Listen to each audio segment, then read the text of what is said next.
bem. Senhor Presidente da Assembleia, Senhora Presidente da Câmara, Senhoras e Senhores Vereadores, membros da Assembleia, todos, os Presidentes de Junta são parte integrante da Assembleia, os, não sei o que diz, sócios, militantes, não sei, da Associação Cultural, Movimento Cultural da Terra de Miranda, e minhas senhoras e meus senhores. Não ia dizer isto quando aqui cheguei, mas agora já posso dizer que aprendi que é uma proa, aqui está.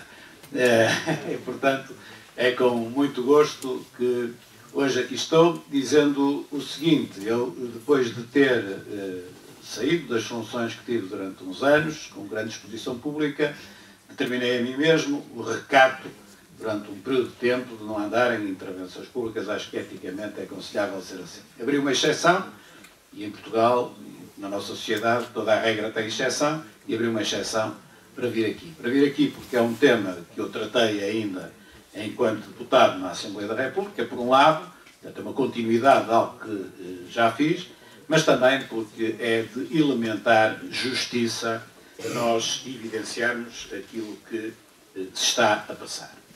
E qual a razão, digamos assim, para as razões para eu quebrar, digamos assim, esse período de silêncio? E eu elencava 4 razões pelas quais aqui estou. Primeiro, uma coisa que a mim sempre me incomodou, desde muito miúdo, ainda antes do próprio 25 de Abril, era uma coisa que me incomodava, era ver com frequência aqueles que muitas vezes são fortes com os fracos serem fracos com os fortes. E é justamente isso que aqui também está a acontecer. Ou seja, estamos a ver um Estado que muitas vezes é forte, aqui a ser fraco com quem é forte. Se eu perguntar às pessoas porque é que se assiste a isto tantas vezes na nossa vida, a maior parte das pessoas são capazes de dizer, bom, por corrupção, por interesses pessoais que não querem mexer com quem é mais poderoso. Eu diria que sim, em muitas circunstâncias será assim, mas não só. Às vezes é apenas por fascínio, há quem se fascine com o poder e depois fica fraco perante o poder. Mas, acima de tudo, a minha opinião, isto acontece a maior parte das vezes por falta de coragem, por cobardia. É mais essa a razão que eu penso que acontece muitas vezes na nossa sociedade, porque é evidente que não é fácil ser forte com os fortes. É fácil ser forte com os fracos. Os fortes, pelo facto de o serem, conseguem reagir e conseguem naturalmente defender-se de outra forma. E, portanto, é preciso coragem para fazer isso. Mas é justo que assim seja. E hoje em dia, em que o poder político se tem vindo a enfraquecer ao longo dos anos, direi mesmo ao longo das décadas, em que, se nós compararmos o que é hoje ou o que era há 30 ou 40 anos atrás, a força do poder político para impor o interesse coletivo era muito maior do que aquilo que é hoje. Hoje, pequenos interesses individuais ou corporativos conseguem, muitas vezes, subpor-se àquilo que é a força do interesse coletivo, precisamente por maior fraqueza do poder político, como todos nós sabemos, vai estando cada vez mais desacreditado. Mais necessário é nós termos a coragem de evitar essas situações de ser, ainda assim, neste caso, o próprio poder político ser fraco com os fortes. E, portanto, eu não sei qual é a razão especial que determina, neste caso concreto, este fenómeno. Agora, eu sei uma coisa: em Portugal paga-se uma brutalidade de impostos, temos uma carga fiscal brutal, o Estado é implacável com o cidadão a cobrar essa carga fiscal brutal e depois perdoa a quem tem maior potencial de pagamento dos impostos. E, portanto, está aqui a segunda razão. Se a primeira era essa indignação de ver o Estado ser fraco com os fortes, a segunda indignação é uma questão de justiça fiscal. Não é aceitável nós termos este patamar de impostos que temos e depois haver filhos e enteados no pagamento desses impostos. E, desde logo, o enteado é um trabalhador absolutamente normal. Eu cuidei de ir ver e escrever aqui, ir à tabela do IRS, como é evidente não sei de cor, e agora vamos lá ver um salário de 1.500 euros, o que é que paga? Um salário de 1.500 euros paga 258 euros de IRS e paga 165 euros de TSU. Portanto, Um salário de 1.500 euros paga 423 euros ao Estado. Aos 1.500 são logo reduzidos os 423. Mas quem paga esse salário, o empregador, também paga TSU. Paga 356 euros de TSU. Portanto, um salário de 1.500 euros de alguém que andou a trabalhar origina desde logo, diretamente, 779 euros de receita para o Estado. Bom, e o dinheiro que sobra do líquido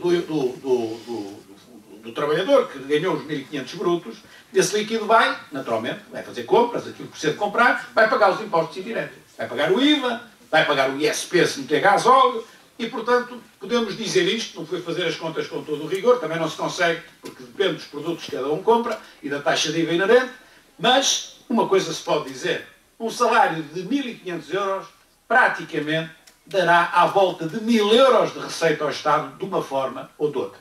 E, portanto, qual é a moral de haver esta carga fiscal para quem tem salários tão baixos, e 1.500 euros é mais que o salário médio em Portugal? Portanto, até estou a pegar num exemplo que é mais que o salário médio em Portugal. Como é que é lógico depois perdoar-se, porque na prática é isto que estamos a falar, tecnicamente poderá não ser, mas em linguagem correta para todos nós entendermos, perdoar-se os impostos, prejudicando os portugueses como um todo, mas depois prejudicando mais especificamente justamente os portugueses mais esquecidos. Porque um país com 200 km de largura nem devia ter interior, devia ser ele todo litoral. Mas tem interior. E dentro desse interior, este interior é o interior do interior. E, portanto, é aquele que está mais longe do poder central. É aquele que está mais esquecido. E, portanto, esta atitude do Estado leva ao prejuízo de todos os portugueses, como é evidente, são menos impostos que entram nos cofres do Estado, mas depois, em particular, dos portugueses que aqui estão, porque, por exemplo, no caso do IMI, a receita é para o município, para os municípios, neste caso para aqui, para o município também de Miranda do Douro. Portanto, a segunda razão para eu ter quebrado, digamos assim, essa regra de não intervenção, estar aqui solidário, tem a ver com justiça fiscal, mas justiça fiscal absolutamente primária. Porque podia ser uma justiça fiscal a dizer eu tenho que mexer no código do imposto A ou do imposto B para ele ser mais justo. Não, esta é primária. É todos pagarem, principalmente se pagam os que têm menos recursos, pagarem também aqueles que têm mais recursos.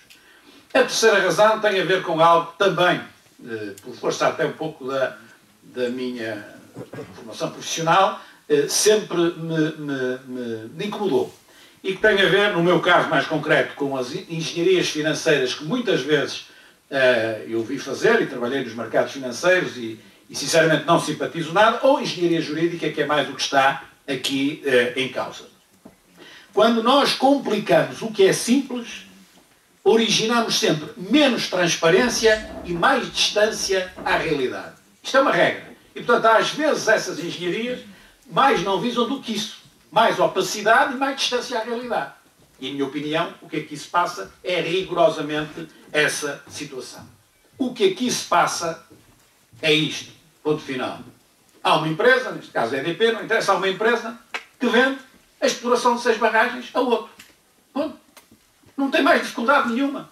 Há 6 barragens que, em vez de pertencerem a A, passaram a pertencer a B. É isto.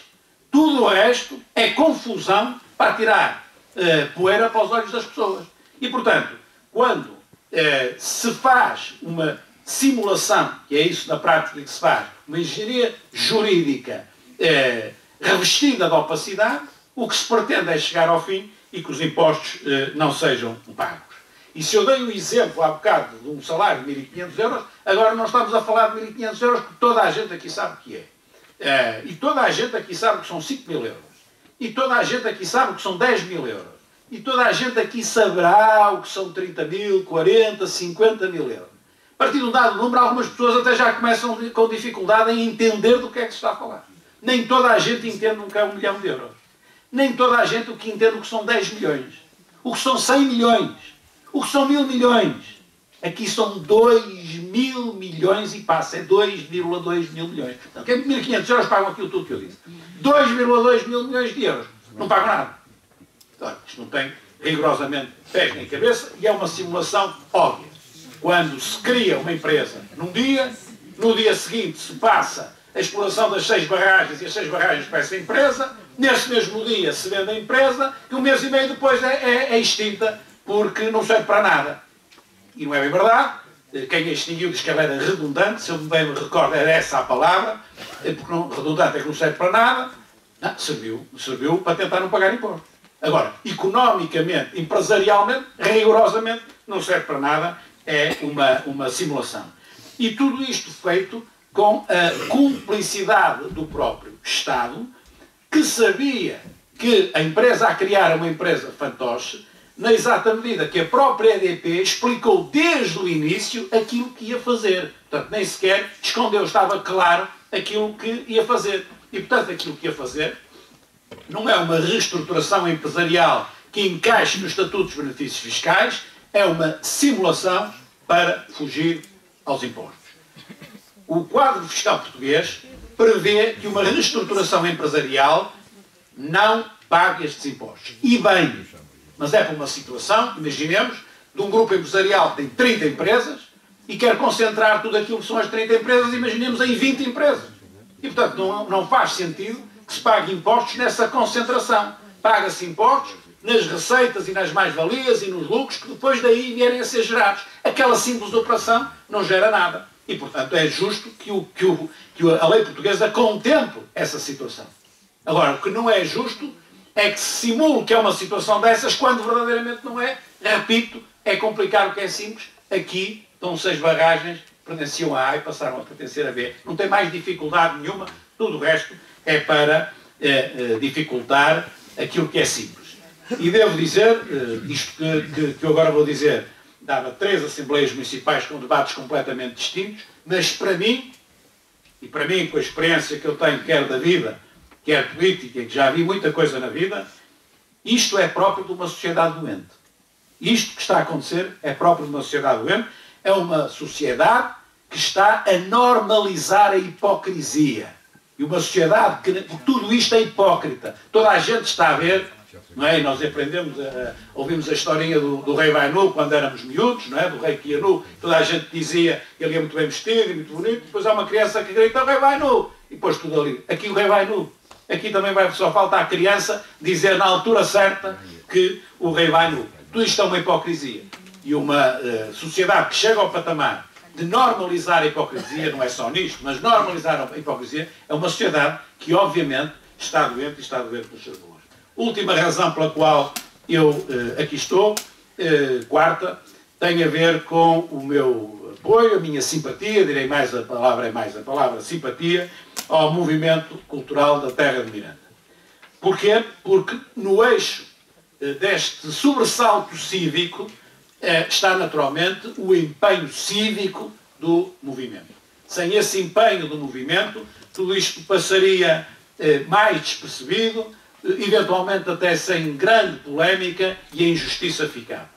E, portanto, numa altura em que nós sabemos que a evolução que tem sido a vida pública ao longo das décadas, estou a referir ao longo dos últimos meses, não é isso? Ao longo das décadas, em que a nossa vida pública tem vindo a degradar-se com falta de ética, com déficit de seriedade, com falta de noção de serviço público, com partidarites agudas, quando nós temos movimentos cívicos que contrariam isto e que estão aqui, que não querem rigorosamente nada, que é isto que é hoje muito importante na vida pública, aquilo que o movimento faz, não quer nada, ou melhor, quer uma coisa, quer a satisfação de poder servir a sua sociedade e a sua terra.